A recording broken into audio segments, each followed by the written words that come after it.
Reka rero nizere ko mugomeje kugubwa neza aho muri hose muri kumwe nanjye havuga Imana Moyize mu studio z'ururembo rwera, hamwe mu mwanya w'ikiganiro ukuri ku byerekeye Imana, ikiganiro mbashimira kuba mukurikiye. Hanyuma rero n'ubundi turakomeje ikiganiro kuri ku byerekeye Imana, ikiganiro cyiza cyane gisubiza ibibazo n'ibyifuzo by'abantu. Bimeze bite aho muri mumeze mute?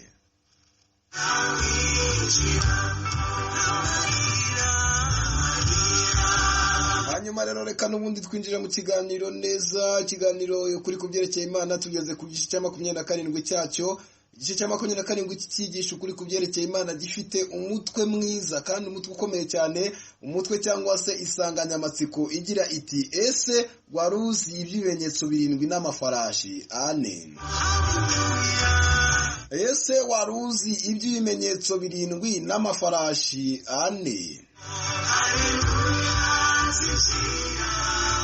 Bibiliya mu byahishuwe igice cya 5 hatubwira igitabo Yesu yakuye mu ntoki z'Imana. Hanyuma rero icyo gitabo kikaba cyanditsemo amateka Imana yagombaga guciraho abantu. Hanyuma rero kuko Imana ari nyambabazi yanze kuzaciraho iteka abantu bose, nuko ishaka uwo mubera wakwemera gucungura abantu. Hanyuma abazizera uwo mucunguzi bakaba inshuti z'Imana ntateka bazacirirwaho, ariko abatazizera uwo mucunguzi nibo bazacirirwaho iteka ryanditswe muri icyo gitabo.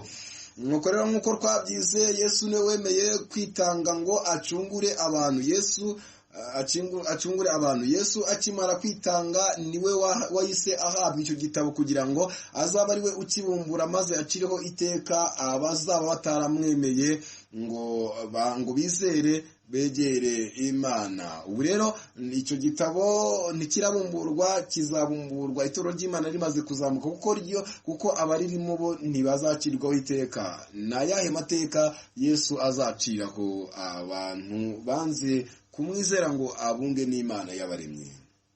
Mbere na mbere icyo gitabo gifatanishijwe ibimenyetso 7 bimeze nk'ingufuri, kandi uko buri kimenyetso kizamenwa hari ibihano kizazanira abatizera Imana. Ni ibihe bihano bizaza mu gihe cyo kubumburwa kw'icyo gitabo?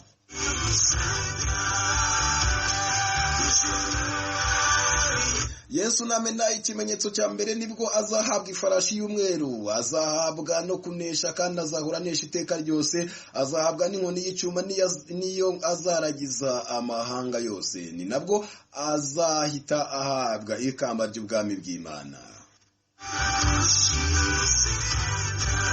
Yesu namena ikimenyetso cya kabiri, hazaza ifarashi y'umutuku, uzaba yicayeho ni marayika ukomeye, wazahabwa gukura amahoro mu isi ngo bicane bamarane, kandi azahabwa n'inkota ndende. Icyo gihe nta mahoro azongera kuba mu isi kugeza igihe isi izahindukira nshya. Ibyahishuwe igice cya 6 ku murongo wa 4.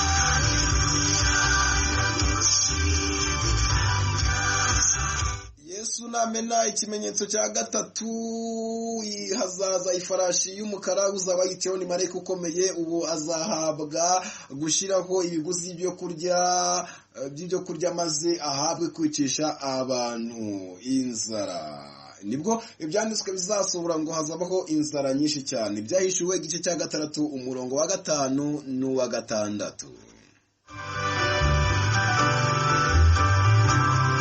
Yesu namena ikimenyetso cya 4, hazaza ifarashi y'igitare igajutse, uzaba yicayeho ni marayika ukomeye, uwo niwe ugendana na rupfu kuzimu akamukurikira. Azahabwa kwica 1/4 cy'abazaba bari mu isi, abicishije inkota, abandi azabicisha inzara, abandi abicisha urupfu, abandi azabateza inyamaswa zo mu isi ngo zibice. Abo ngabo nibo banze kwemera Yesu ngo abacungure, abakize umujinya w'Imana. Ibyahishuwe igice cya 6 umurongo wa 7 n'uwa 8.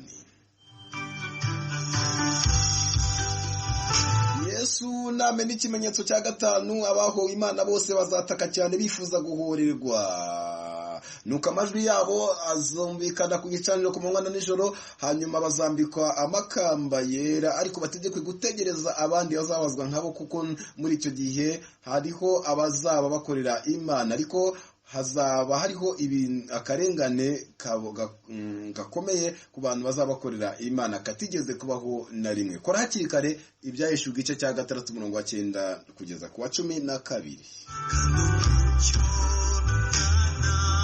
Yesu namena ikimenyetso cya gatandatu, izuba rizijima ndetse n'ukwezi kuzatukura, nuko inyenyeri zizava mu ijuru zigwe mu isi, zizagwa ku isi. Ijuru naryo rizazima nk'uko umuntu azinga umwenda we, nuko abazaba bari mu isi bazareba mu ijuru, batinye bajye kwihisha mu misozi no mu mavumo, basabe ko bujya bagwa hejuru, kuko bazaba batinye kureba Imana kandi ari abanyabyaha. Ibyahishuwe igice cya 6:12 kugeza ku wa 17.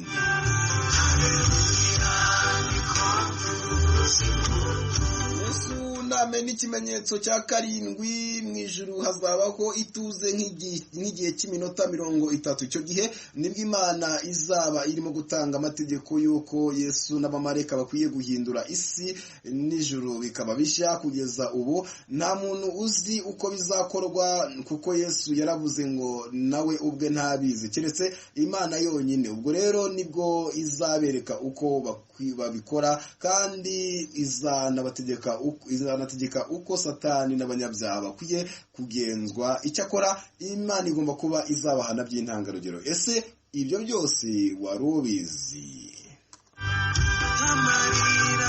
Ntibyari byaba ariko bigiye kuba mu minsi iri imbere. Icyo gitabo kirahari, ni Yesu ugifite, kuko niwe uzaciraho iteka abatamwizera bose. Icyakora umunsi wo kukibumbura nugera, abazaba batarihana ngo bagarukire Imana bemere Yesu bazaba bagushije ishyano.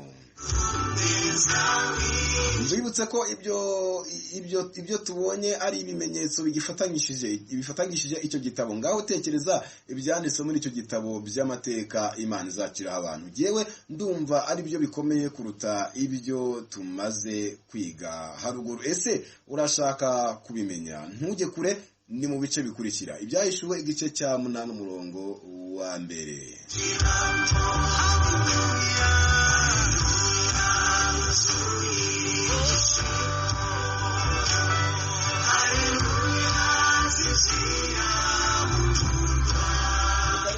Mbifuriza amahoro y'Imana aho muri, mbabwira ngo mugubwe neza. Naha iki gice kirangiriye rwose, mugubwe neza. Mwari kumwe na Havugimana Moise. Shalom.